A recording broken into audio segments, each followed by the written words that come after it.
John, he never liked Friday the 13th. And he said it that day. I said he'd go every Friday, the whole crowd of them. Well, see, I'm telling you now, I'd rather them stay here.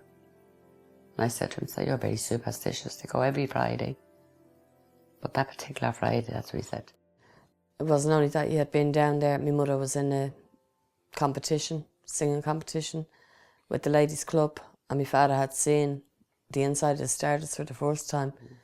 And he said, I don't like this at all. He said, I don't like this. He said, this is not safe, just by looking around. And he pleaded, don't go that night. He said, there's something about that place. He said, it's not safe down there. If there's a fire in there, he said, no one will get out. And he had said that just before the Stardust happened.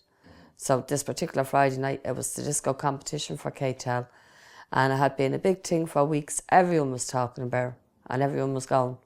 So Mary went up first, and then I walked up with Martina and met my other friend, Helen, and we went in from there. And then we went in, and we all sat in the north alcove. We'd leave our coats in the cloakroom, our bags.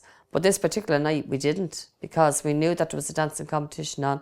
And we said we'd leave our coats and bags beside us, because there was going to be so many there, right? At least we wouldn't be queuing up for our coats and bags. So we left them beside us that night. Helen Henvey, my sister Mary Keegan, and myself. We're dancing? Yeah, we were all dancing on the floor. And Martina had gone over to her boyfriend, right, David Morton, and then she came back, so we were all kind of dancing. The disco dance competition was just over. We were all dancing away, and my friend said, look over there, right? And I looked up at the ceiling and I saw what I thought was the artificial smoke from the DJ coming across the ceiling. And I said, that's the DJ doing the special effects for the disco. And she goes, no, over there. And I looked, and there was a small little fire. The DJ made the announcement, right, everyone calm down. We have it under control. There's a small fire, we have it under control. And with that then, right, the small fire became bigger, right, and it was raging across the ceiling. So we decided to go over to the north alcove, get our coats and our bags. And we had them just six foot away from the door. And the whole thing was lashing across the room, as the fire, coming all across the ceiling, and the ceiling started coming down. It started, and there was all melting stuff dripping down onto us from the roof. Whatever was up there, it was all dripping down onto us. I remember, we were going, oh God, this is horrible, and the smoke was getting thicker and thicker. And we were gasping for breath, we couldn't even breathe. We were choking, and we were just so close to getting out, right? And next of all the lights went out. Right, so we held on to one another's hands. We said, right, we'd stay together, we'd get out, right, we'll all get out. And then with the panic of everyone, right, it was everyone rushing to get to the doors. We were pushed to the ground. And when we were pushed to the ground, people trampled on us. And the smoke just getting thicker and thicker, and the fire was actually coming down on top of us. My last words was, oh God, help us, please help us. And when I woke up, I started screaming, where's Mary and Martina? Where's all my friends, Helen and Mary Kenny, where are they all? And I was told, everyone is out, they're gone to the hospital. And I just remember there was a pile of sand or soil, I don't even remember what it was, but I was burning that much, right? I put my hands into it and started putting on my face and my hands to cool me down. And then an ambulance man came up to me and he said, you have to get in the ambulance. I said, no, I said, I'm looking for my sisters. He said, they're all gone to the hospital. He said, you have to go to the hospital. So I remember then getting into the ambulance, and I was the last person getting in. And just when I sat at the door was closed. There was a girl sitting this side of me in the ambulance, and I was kind of nervous. I was looking around, right, because the ambulance was full. And 1 minute she was just there, and the next minute her head went like that onto my shoulder. So I stared on her whether she died. I just couldn't move. I was terrified in the ambulance. I was woke up at 20 to 4. My husband's at the running out of cabbies and turning around and saying, the Stardusts have to be burned to the ground. Where's the girls? I said, they're not in. So I must be waiting up to my daughter in the chipper. So he says, get dressed, we're going into Stardust. So I stepped out into where I got out.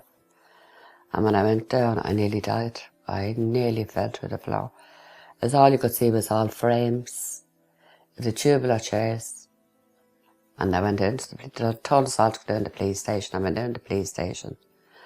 And he said, you can go to City Morgue. When that happened first, I just went up to the hospital to see her, and I passed her bed.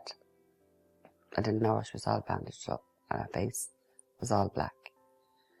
And she called Mum, and she's just, Mum, so I just seen her teeth, and I said, "Hey, Antoinette," to my husband.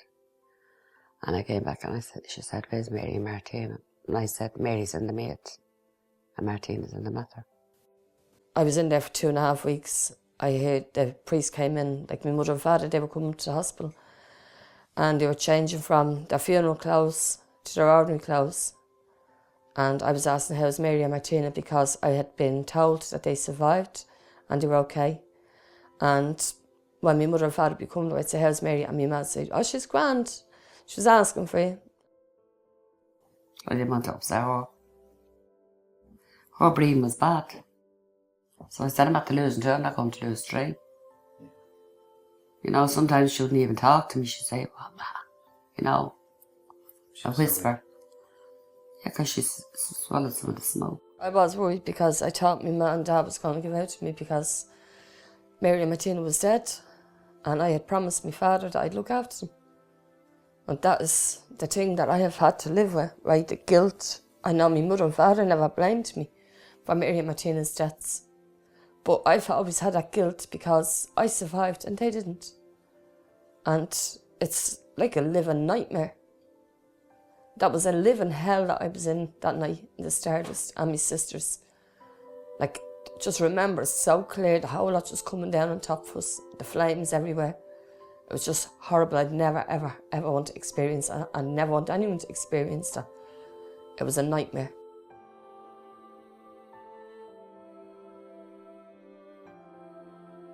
My mother and father had gone home. And then one day a priest came in and he just came in to me and he says, "What's your name?" And I said, "Antoinette." He said, "Antoinette what?" I said, "Antoinette Keegan." He goes, "Oh, that's right," he said. You said your 2 sisters died, they were buried." And I said, "No, they weren't." I said, "They're in the matter and the maid." And he said, "No," he said, "they were buried. They're dead." And I screamed the place down. With that, my father and my mother came in. And my father saying I was hysterical. And he said to me, "What's wrong with you?" And I said, "There's a priest only had to be in here." I said, and he said, "Tell me that Mary and Martina is dead." And my dad says, "What?" And he ran all around Dr. Stevens' hospital looking for the priest. He couldn't find him. But it was discussed over like a priest coming in and saying, "Oh, that's right." And even though when I said, "No, they're not, they're in the matter in the maid," he kept saying, "No, they're dead, they're dead." So with that then, I remember running out Dr. Stevens' hospital down the fire escape, and I had a night dress on me at the time, and I ended up along the quay, and the porter at the hospital came back out, and he brought me back in. And then that night, I think it was the next day I was coming home, and I had a dream. And the dream was that if I go to the graveyard and I lay on top of the grave, that Mary and Martina would come back in the way.